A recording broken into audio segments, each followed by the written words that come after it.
Okay, good morning you all.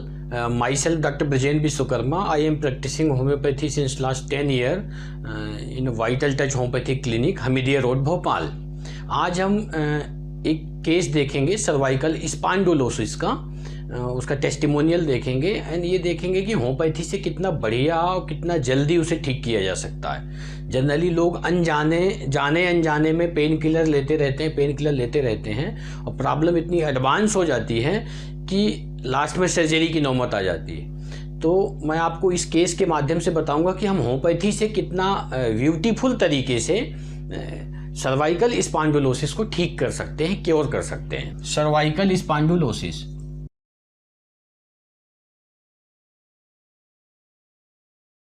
नहीं, वो बोले तो आपको कम से कम दिन 12 घंटे वो पीना, कालर आता ना वो। हाँ, वो पीने से नुकसान नहीं, फिर मैं सुबह आधा 1 घंटा पीना तो मैं सुबह उठ के। लेकिन अभी सब ठीक लग रहा है, अभी सब ठीक है मुझे, बिना कालर वाला। हाँ, मुझे वो क्या पहनने में अच्छा नहीं लगता। बाजार जाओ तो मैं बस से आ रहा तो एक लड़की थी, मैडम थी, तो उसके भी बेल्ट बना हुआ था। तो मैंने उनसे बोला, बेटा आपको क्या हुआ? बोले मेरे को भी 3-4 साल से। बोले मैंने एलोपैथिक ली, बहुत ली, लेकिन आराम आपको मिलेगा होम्योपैथिक में ही। हाँ, वो दिमाग में बात थी मेरे। इस बात को 2-3 महीने हो गए आपके आने के पहले की बात है। बोले आप होम्योपैथिक में ही सही होंगे, आप कितनी भी ले लो, जिंदगी भर खाते। एक तो मैंने सबसे पहले वो एलोपैथिक लिया, रेगुलर लिया कम से कम 1-1.5 महीने तक। अब उससे कुछ भी आराम नहीं मिला। फिर एक ने बताया आप उधर चलो आयुर्वेदिक, वहाँ 2 महीने इलाज चला, उससे भी कोई फायदा नहीं मिला।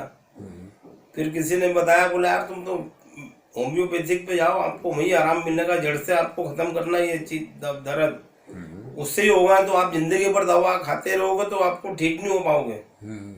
तो फिर किसी ने, सज्जन ने यहाँ भेजा मेरे को। मैं रात भर उठ के रोता था, रात को ये इतना दर्द होता था, ये उठ के मेरे को आंसू आया था, इतना दर्द होता था। दर्द की गोली खाने के बावजूद भी नहीं ये, हाँ, वो एलोपैथिक के बाद भी वो टूट के बैठ के रोना पड़ता। इतना जैसे अंदर के मतलब जैसे झपके लग रहे ना, बहुत जबरदस्त दर्द होता था। कम से कम 1 महीना रहा वो। इस करवट सो नहीं पाते थे। उधर तो मतलब भी नहीं, 1 सेकंड भी नहीं होता। अभी तो आधा घंटा सो सकता हूँ इधर, अभी तकिया लूंगा इधर से भी सो सकता हूँ, कोई तकलीफ नहीं। कोई तकलीफ नहीं। हाँ, पहले तो मतलब यहाँ के आपके इलाज के पहले इधर में बिल्कुल 1 सेकंड भी नहीं सो सकता था। और कम से कम 4-6 महीने से, 6 वो 15 दिन से, आप 4-5 दिन बाद से इधर सोना चालू कर दिया, कोई तकलीफ। यहाँ के इलाज के बाद, हाँ, यहाँ के इलाज के बाद मैंने इधर सोना चालू करा, उल्टे हाथ साइड में। तो जब से दर्द मेरा खत्म है, कुछ भी नहीं है। हाँ, नहीं, मेरे को बहुत जल्दी आराम मिला इससे, बहुत जल्दी आराम। ये तो पूरा सुन्न हो जाता था इस साइड में, सुन्न हो जाता। हाँ, ये उंगली सुन थी, मतलब ये हालत थी कि नोट भी नहीं गिन सकता था मैं। अच्छा, 4-5 दिन बाद से तो जैसे आपका फीडबैक, आप ठीक हो रहे हैं होम्योपैथिक दवाई से, यूट्यूब में डाल देंगे तो आपको कोई आपत्ति तो नहीं कि आप होम्योपैथी से ठीक है ना? अरे डाल दो, हमको कोई आपत्ति नहीं है। सर्वाइकल और स्पांडोलोसिस, ये 2 शब्द से मिलकर बना हुआ है सर्वाइकल स्पांडोलोसिस। सर्वाइकल क्या होता है? सर्वाइकल पूरी स्पाइन को डिफरेंट रीजन्स में डिवाइड किया गया है, जिसमें जो हेड और थोरैक्स के बीच में है स्पाइन, उसको सर्वाइकल स्पाइन बोलते हैं। ठीक है। और स्पांडोलोसिस क्या होता है? क्योंकि सर्वाइकल स्पांडोलोसिस 2 शब्द से मिलकर बना हुआ है, तो स्पांडोलोसिस का मतलब होता है, स्पांडोलोसिस क्या होता है? It is a condition of spine resulting from the degeneration of intervertebral disc. जो इंटरवर्टिब्रल डिस्क होती है, 2 वर्टिब्रा के बीच में जो इंटरवर्टिब्रल डिस्क होती है, IVD, वो कुशन का काम करती है। एक दूसरे इंटरवर्टिब्रल डिस्क क्या होती है? एक वर्टिब्रा और दूसरे वर्टिब्रा के बीच में एक कुशन का काम करती है, ताकि फ्रिक्शन नहीं हो, फ्रिक्शन से हड्डियां घिसे नहीं, एक वर्टिब्रा दूसरे वर्टिब्रा के ऊपर जो है घिसे नहीं, उसमें फ्लेक्सिबिलिटी बनी रहे, फ्लेक्सिबिलिटी प्रोवाइड करती है इंटरवर्टिब्रल डिस्क। तो ये इंटरवर्टिब्रल डिस्क में डिजेनरेशन के कारण जो पेन होता है, डिजेनरेशन के कारण जो पेन होता है, उसको बोलते हैं स्पांडोलोसिस। अब ये पूरा सर्वाइकल स्पॉन्डिलोसिस क्या होता है? Cervical spondylosis is a general term for the age related wear and tear affecting the spinal disc in your neck. जो आपकी स्पाइनल डिस्क को अफेक्ट करता है एज के साथ में, जैसे जैसे एज एडवांस होती चली जाती है तो आपकी स्पाइनल डिस्क, इंटरवर्टिब्रल डिस्क को अफेक्ट करता है, जो वियर एंड टियर होने लगता है एज के साथ में, उसको बोलते हैं cervical spondylosis. As the disc dehydrate and shrink, जैसे जैसे डिस्क डिहाइड्रेट होने लगती है, सूखने लगती है, श्रंक होने लगती है, तो साइन ऑफ ऑस्टियोआर्थराइटिस डेवलप, तो एक ऑस्टियोआर्थराइटिस का साइन जो है डेवलप होने लगता है।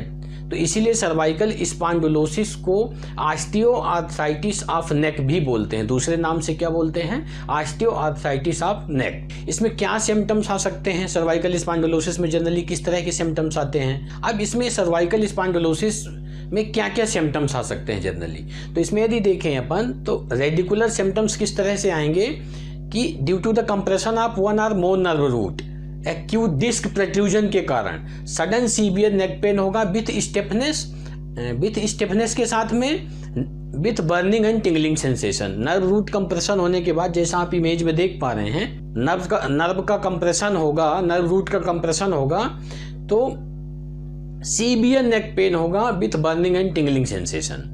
फिर नेक्स्ट सिम्टम क्या आ सकता है? Symptoms of cord compression due to the cervical myelopathy. क्या सिम्टम्स होगा कार्ड कंप्रेशन की वजह से? डिसएस्थीसिया, मतलब आप को कोई टच करेगा तो अजीब सा सेंसेशन लगेगा टच करने पर, with weakness in the hand, weakness in the lower limb, clumsiness, एकदम बेढंगा सा पोस्चर लगेगा। नेक पेन रहेगा, headache from back side of neck to the frontal region, पीछे से लेके सामने तक सर दर्द हो सकता है, पेशेंट कंप्लेन कर सकता है सर्वाइकल स्पॉन्डिलोसिस का।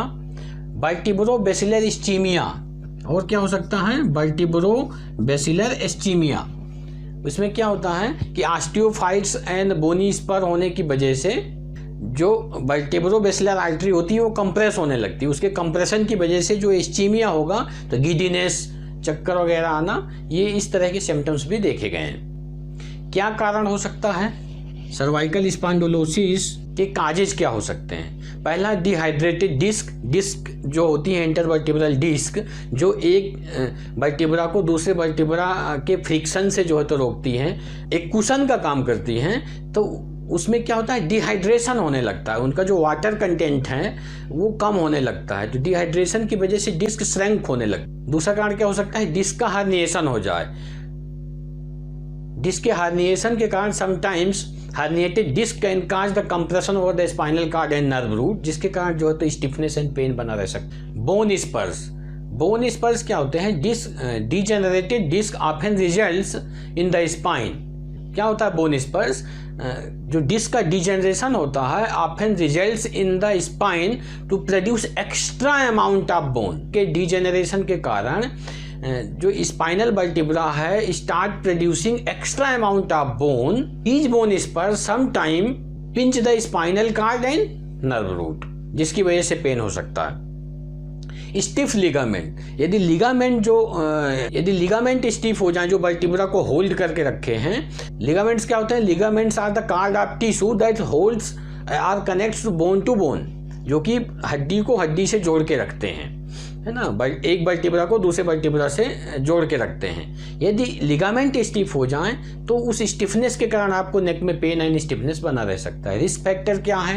एज, जैसे जैसे एज एडवांस होगी तो ये तकलीफ, क्योंकि एज रिलेटेड प्रॉब्लम्स है, मैंने पहले ही बताया आपको, एज जैसे जैसे एडवांस होगी तो ये neck pain, neck stiffness, disc protrusion, disc degeneration, osteophytes का बनना, ये सब सारी चीज़ें हो सकती हैं। दूसरा, ऑक्यूपेशन, ज़्यादा लंबे समय तक मोबाइल यूज करने से, लैपटॉप कंप्यूटर स्क्रीन के सामने 8-8, 9-9, 10-10 घंटे लगातार काम करने से, है ना, ये प्रॉब्लम्स जो है तो हो सकती है। बिकॉज उस समय नेक को, हेड को एक डायरेक्शन में होल्ड करके रखना रहता है लंबे समय तक, तो ये जिसके कारण ये प्रॉब्लम्स हो सकती है। या कोई नेक इंजरी या नेक ट्रामा हुआ हो पहले कभी, तो ये प्रॉब्लम्स हो सकती है।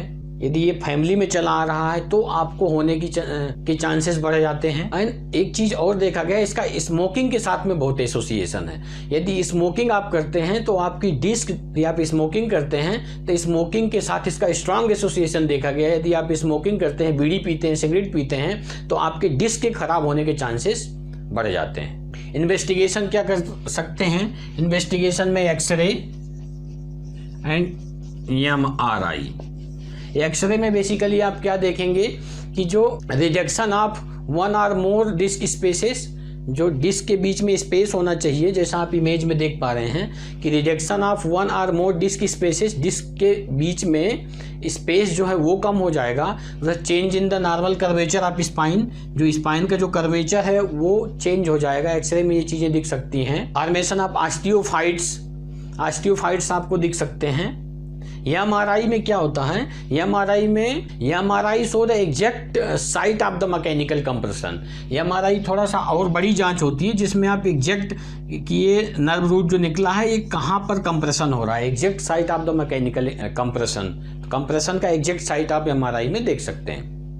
मैनेजमेंट में बेड रेस्ट है, बेड रेस्ट, सर्वाइकल कॉलर है ना, नेक की कुछ एक्सरसाइज हैं, फिजियोथेरेपी करा सकते हैं आप। Pain killer and steroid, modern medical doctor prefer करते हैं पेन किलर एंड स्टेरॉइड। यदि सर्वाइकल मूवमेंट बहुत ज़्यादा रिस्ट्रिक्टेड है, लिमिटेड है, पेन किलर स्टेरॉइड के बावजूद भी प्रॉब्लम बढ़ती जा रही है, कंट्रोल नहीं हो रही, तो उसके बाद डॉक्टर एडवाइस करते हैं जनरली जो है तो लेमिनेक्टोमी एंड डिकम्प्रेशन के लिए, आपको सर्जरी के लिए बोलेंगे।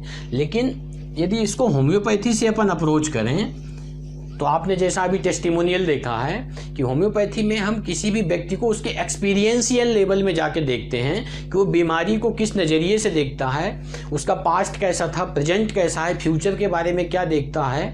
बेसिकली उस व्यक्ति का जिसको सर्वाइकल स्पॉन्डिलोसिस है उसकी डिटेल स्टडी उसके इमोशनल प्लेन और साथ में फिजिकल प्लेन में करते हैं। इसके बाद जो भी मेडिसिन आती है वो होलिस्टिक मेडिसिन देते हैं। वो होलिस्टिक मेडिसिन देने के बाद पेशेंट बहुत जल्दी अंदर से रिकवर होने लगता है। If you have any problems, whether it may be cervical spondylosis or any other problems, please feel free to call us. We are ready to help you. Thank you.